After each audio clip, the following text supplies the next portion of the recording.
மாமன்ற உறுப்பினர்களுக்கும் பத்திரிகை நண்பர்களுக்கும் மாநகராட்சி அதிகாரிகள் அனைவருக்கும் காலை வணக்கம்.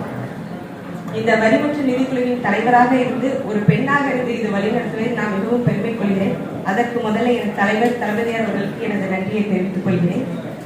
தமிழுக்கு வழியாக இருந்து தமிழ்நாட்டிற்கு ஒளியாக மாறிய தமிழின தலைவர் பெண்களுக்காக 1989 அடுப்பங்கரையில் அடைப்பட்டு கல்வியில் தடைப்பட்டிருந்த சமூகத்தில் சொத்தில் சமூகத்தை பெற்று சமூகத்தில் சம அந்தஸ்து தந்த சரித்திர தலைவர் முத்தமிழ் அறிஞர் டாக்டர் கலைஞர் அவருக்கு முதல் வணக்கம். மொழிக்காக பெரும் போராட்டம் செய்த செந்தமிழர்கள், திசைகள் தோறும் தமிழர்கள், உரிமையோடும் பெருமையோடும் வாழ வைக்கும் திராவிட பேரரசர், ஏழ்மையின் இடுக்குகளில் ஊடுருவி காரணத்தை கண்டறிந்த மூளைக்காரர், விடியல் திசையை நோக்கி நம் விரல் பிடித்து அழைத்து செல்லும் அருமை அப்பா, தமிழ்நாடு முதல்வர் கழக தலைவர் மாண்புமிகு ஐயா முத்துவேல் கருணாநிதி அவர்களுக்கும் என் முதற்கண் வணக்கம்.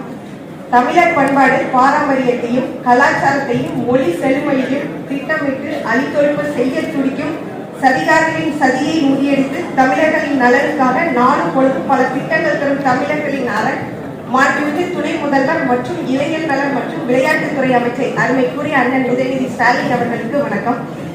நெல்லையில் பெருமை கொண்ட நெல்லை சீமையில் சீர்படுத்த நேர்படுத்த நெஞ்சமிற்கு பொறுப்பு அமைச்சர் அண்ணன் KN அவர்களுக்கு வணக்கம்.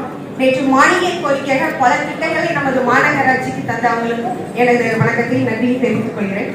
தொகுதி மக்களுக்காக பகுதி நேரமாக உழைத்து பாசாங்கு செய்தவர்கள் மத்தியில் மக்களின் நலனுக்காக மகத்தான திட்டங்கள் தந்து பாலை மக்களின் மனதை வென்ற மகத்தான மனிதர், திராவிட விடியல் அரசின் நியமித்து இருக்கும் பெருமைமிக்க நற்பெயரை காப்பாற்ற கஷ்ட காலத்திலும் இயக்கத்தின் கட்டமைப்பை வலுப்படுத்தியவர், எதிர்கட்சியாக இருக்கும் போது கூட இந்த மண்ணுக்காகவும் இந்த இயக்கத்திற்காகவும் இடைவிடாத உழைத்த இயக்கத்தின் போர்வால் எனக்கு அரசியலில் ஆகப்பெரிய வாய்ப்பு தந்த முகவரி தந்த மூத்தவர், பாலை சட்டமன்ற உறுப்பினர், மத்திய மாவட்ட செயலாளர் அன்பு மாமா அப்துல் அவர்களுக்கு நன்றியும் வணக்கத்தையும் தெரிவித்துக் கொள்கிறேன்.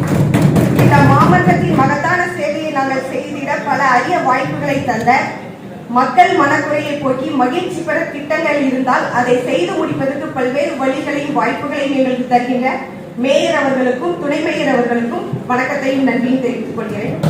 அருமையான திட்டங்களை இந்த மாநகராட்சி கொண்டு வருவது எங்களை காட்டில் முனைப்பு காட்டி முழு மூச்சாக அக்கறையோடு ஆகப்பெரிய முயற்சியோடு தருகின்ற அன்பிற்குரிய ஆணையாளர் அவர்களுக்கு வணக்கத்தையும் நன்றியும் தெரிவித்துக் கொள்கிறேன். இந்த மாமன்றத்தின் அண்ணன் தம்பிகளையும் சகோதரிகளையும் அவர்களின் சகோதர பாசத்தையும் அவ்வளவு எளிதில் கடந்துவிட முடியாது. காரணம், மக்கள் மன்றத்திலோ அல்லது வேறு கூட்டங்களிலே கண்டவுடன் எங்களுக்கு இருக்கைகளை தந்து அமர சொல்லி எங்களின் கோரிக்கைகளை வலு சேர்க்க வாதங்களை முன்வைத்து கோரிக்கையை வென்ற உன்னதமிக்க உடன்பிறப்புகளை உங்களுக்கு நன்றிகளும் நேசங்களும். மேலும் இடைவிடாத இயக்கப்படி மக்கள் பணி நாளும் பொழுதும் ஆகப்படுகிற முன்னெடுக்கின்ற மாமன்ற உறுப்பினர்கள் 28 பெண் உறுப்பினர்கள் ஒவ்வொரு பயணத்திற்கும் பின்னால் அரணாக இருந்து திறனாக வழி நடத்தும் அவர்களின் கணவர்களின் பங்களிப்பு மிக முக்கியமானது. இடைஞ்சலோ இடையூறோ செய்யாதவர்கள் முடிஞ்சளவு முழுமூச்சாக உழைப்பதற்கு வழிகாட்டுகின்ற வணக்கத்துக்குரிய அவர்களுக்கு நேசத்தையும் நெஞ்சார்ந்த நன்றியும் சொல்லிக்கொள்ள கடமைப்பட்டிருக்கிறேன். அப்புறம் கடந்த சில நாட்களுக்கு முன்னாடி நம்ம மத்திய அமைச்சர் அவர்கள் ஒன்று கூறியது மிகவும் வருத்தத்தை அளிக்கிறத வேகத்தை கூட்டுகிறது. தமிழ் வளர்த்த மதுரையில் பிறந்து தமிழ்நாட்டு திருச்சியில் கல்வி பயின்று எந்த மொழியில் உங்கள் அறிவு மேம்பட்டதோ, எந்த மொழியில் உங்கள் வாழ்க்கை மேம்பட்டதோ அந்த மொழியை படிப்பது அழித்தொழிப்பு செய்ய திருப்பது எந்த வகையில் நியாயம்?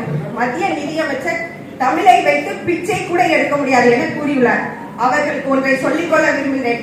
கல் தோன்றி மண் தோன்றா காலத்தோடு வாளோடு முன் தோன்றி மூத்த குடி தமிழ் குழு. உலகில் திசைகள் தோறும் திருக்குறள்கள் பல மொழிகளில் மொழிபெயர்க்கின்றன.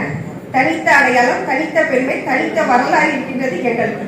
தமிழ் மொழியை படித்து பேசுவது அநாகரிகத்தின் உச்சம், ஆணவத்தின் உச்சம். மண்ணுக்காகவும் மண் சார்ந்த மனிதருக்காகவும் முதல் குரல் இந்த மொழி